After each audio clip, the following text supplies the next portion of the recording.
penyakit. Dan juga orang yang usia lanjut seperti biasanya yang lebih sering penyakitan itu yang sakit-sakit usia lanjutkan usia. Nah selanjutnya ada dipengaruhi oleh hormon.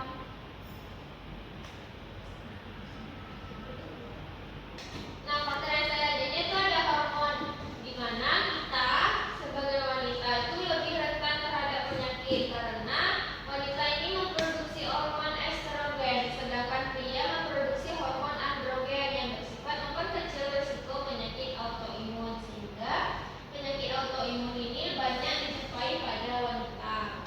Lalu untuk faktor berikutnya ada juga olahraga.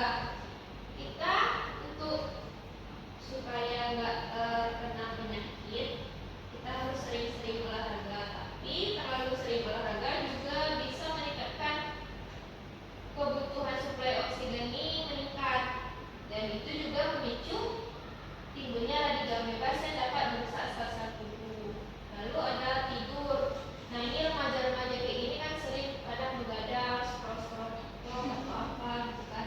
Itu bisa juga mempengaruhi sistem imun, yang dimana kadar sistem ini yang sistem kerjanya sangat dipengaruhi oleh pola tidur seseorang. Pola tidur yang normal itu biasanya 7 sampai 9 jam per hari. Lalu ada nutrisi, nah, vitamin dan mineral diperlukan dalam pembentukan sistem imunitas. Nah protein yang diperlukan dalam pembentukan ini itu ada imunoglobulin dan komplement. Selanjutnya ada kejangan zat berbahaya, racun tubuh, dan penggunaan obat-obatan.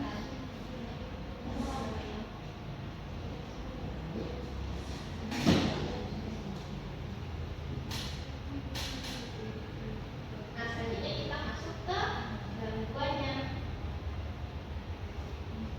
Di sini ada yang tahu nggak apa itu hipersensitivitas? Tidak, Bu.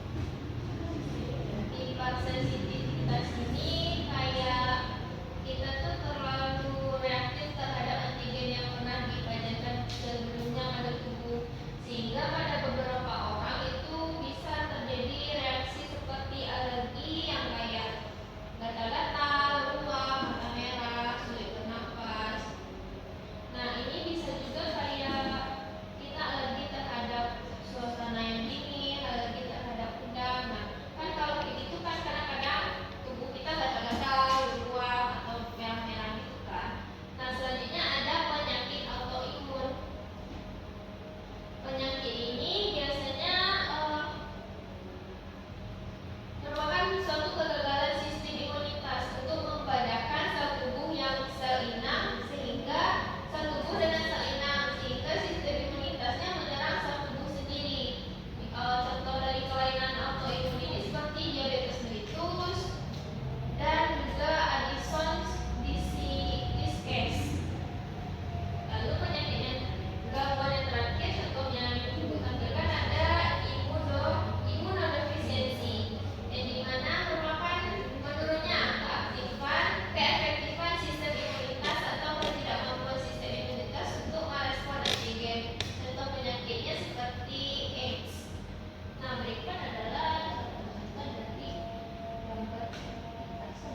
biji-bijian dan protein membantu meningkatkan fungsi kekebalan tubuh.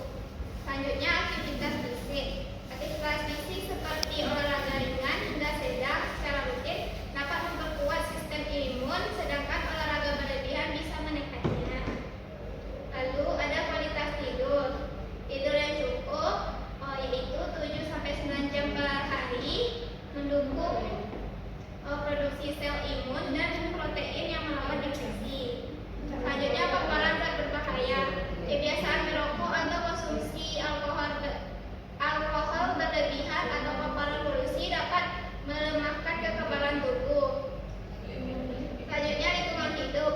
Tinggal di lingkungan bersih, higienis, dan memiliki akses terhadap fasilitas kesehatan dapat mendukung kekebalan tubuh. Juga ada faktornya yaitu kebiasaan dan perilaku. Kebiasaan pribadi seperti mencuci tangan, menjaga kebersihan makanan, dan vaksinasi adalah langkah penting dalam melindungi tubuh dari patogen. Selanjutnya pola hidup sehat. Baik, itulah jawaban dari kelompok kami. Terima kasih Bu. Terima kasih Amin. Di sini Bu ada bintang. Kalau Anda semua mendapatkan satu-satu. Tapi nanti kalau ada yang bertanya, menjawab pertanyaan diskusi, nanti akan kasih. Iya. Kok aku satu? Aku satu dulu. Oh iya, tadi kan kita bertanya ya. Iya. Nah, selanjutnya untuk kelompok 2, siapa yang ingin menjawab pertanyaan diskusinya? Ayo, kalau ada nanti Bu kasih bintang lagi. Bisa digali lagi. Nanti bintangnya bisa dikumpul untuk akhir semester. Jadi menambah poin. Berapa bintangnya, Bu? Sebanyak-banyaknya biar jadi bintang kelas. Masya Allah. Masya Allah. Jujur, pancarkan. Ya, silakan Nani.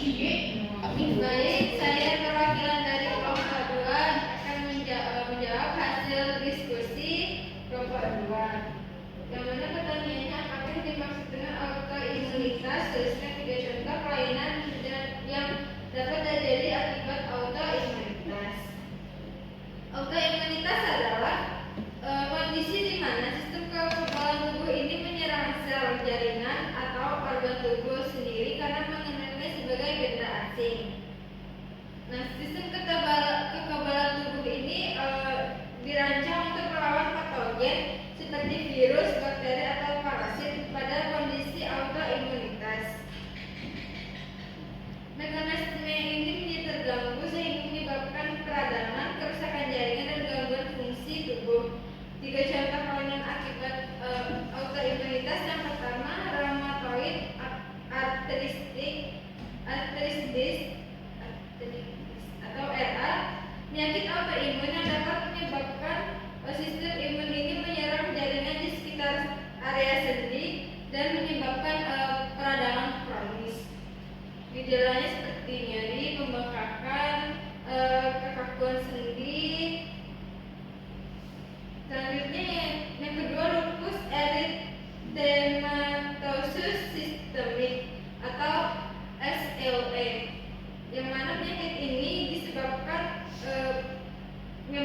ini menyerang pada bagian organ tubuh seperti kulit, ginjal, jantung, dan juga otak. Gejalanya seperti kelelahan, ruam kulit yang berbentuk seperti kuku di wajah, nyeri sendi, dan gangguan fungsi organ. Yang terakhir, adanya diabetes mellitus tipe 1. Penyakit ini menyerang bagian sel beta pankreas yang bertugas untuk memproduksi insulin. Gejalanya seperti peningkatan kadar gula darah, sering buang air kecil, rasa haus berlebihan, dan penurunan berat badan yang tidak wajar. Sekian jawaban yang dapat saya sampaikan. Terima kasih. Baik, terima kasih Hani atas jawabannya.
alami atau inaktif atau sistem imun non-spesifik, dan sistem imun di depan atau adaptif atau sistem imun spesifik.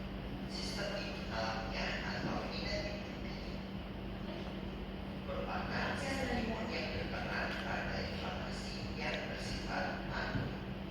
Sistem imun non-spesifik merupakan pertahanan pertama tubuh terhadap serangan mikroorganisme. Sesuai namanya, sistem imun ini tidak bersifat spesifik terhadap suatu patogen atau mikroorganisme tertentu. Komponen-komponen pada sistem imun non-spesifik atau alamiah adalah pertahanan fisis dan mekanis berupa protein, mukosa, dan sel terutama pada saluran nafas. Yang kedua, ada pertahanan berkinian seperti asam lemak dan lisozim. Yang ketiga, ada pertahanan moral seperti sistem komplement, interferon, dan G-reaktif protein atau GRP.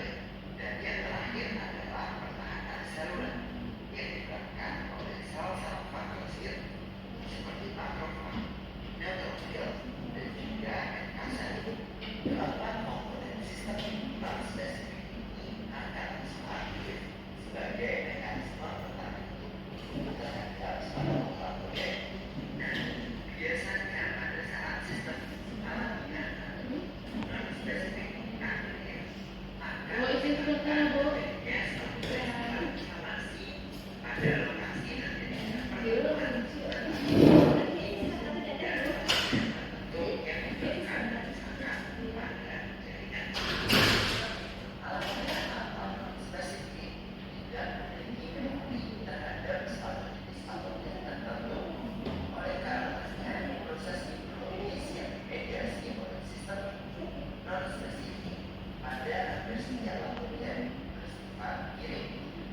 sedangkan untuk sistem imun di depan atau sistem imun adaptif atau sistem imun spesifik merupakan sistem imun yang memiliki spesifitas terhadap patogen atau jenis inflamasi tertentu. Berbeda dengan sistem imun alamiah yang tidak terhadap patogen, sistem imun adaptif ini memiliki sel memori yang berdasarkan suatu protein yang menjadi respon imunologis dan yang kemudian kita sebut sebagai imunoglobulin. Dan lalu komponen pertama dari sistem imun spesifik adalah sel limfosit. Pada dasarnya, sistem imun spesifik dibagi menjadi dua tipe berdasarkan pertahanan terhadap patogen ekstraseluler ataupun intraseluler, yaitu komponen seluler dan komponen moral. Pada komponen seluler, sel yang menyebabkan respon imunologis adalah sel limfosit T. Secara umum, sel limfosit T dibagi menjadi tiga jenis, yaitu sel T helper atau CD14, sel T sitotoksik atau CD18, dan sel T regulator. Masing-masing jenis sel T memiliki mekanisme yang berbeda untuk merespon pada patogen yang ada di intraseluler. Sel T helper bekerja berkaitan dengan sel antigen presenting cell atau APC melalui reseptor protein energi kelas 2 untuk memicu produksi sitokin yang dapat berperan sebagai sitokin pro-inflamasi maupun sitokin anti-inflamasi. Contoh dari sitokin pro-inflamasi adalah interleukin 1 beta, interleukin 6, dan juga TNF alpha. Sedangkan untuk contoh sitokin anti-inflamasi yaitu ada interleukin 10. Sel T sitotoksik akan berkaitan dengan sel yang terinfeksi pada intraseluler melalui protein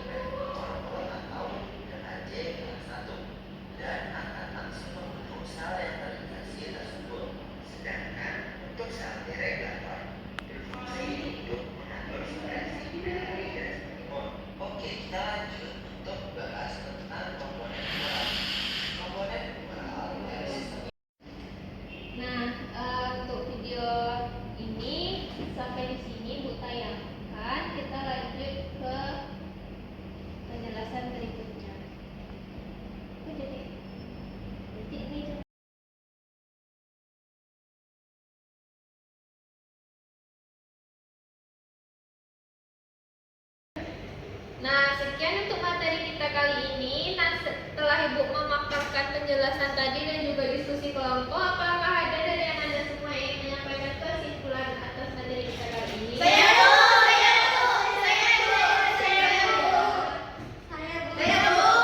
Silakan kepada Bu. Caca. Bukan ini yang dibintang beres. Berdiri Bu. Berdiri boleh.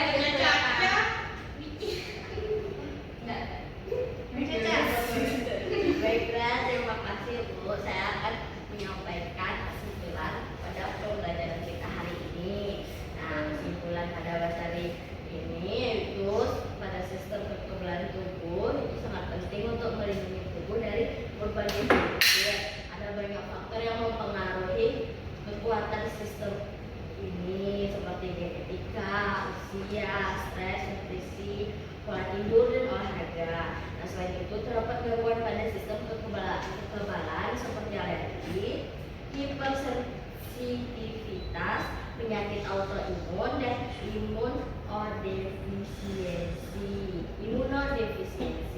Dengan menjaga pola hidup sehat, itu kita dapat membantu menjaga sistem imun tetap optimal untuk melindungi tubuh dari berbagai ancaman kesehatan. Sekian kesimpulan dari saya.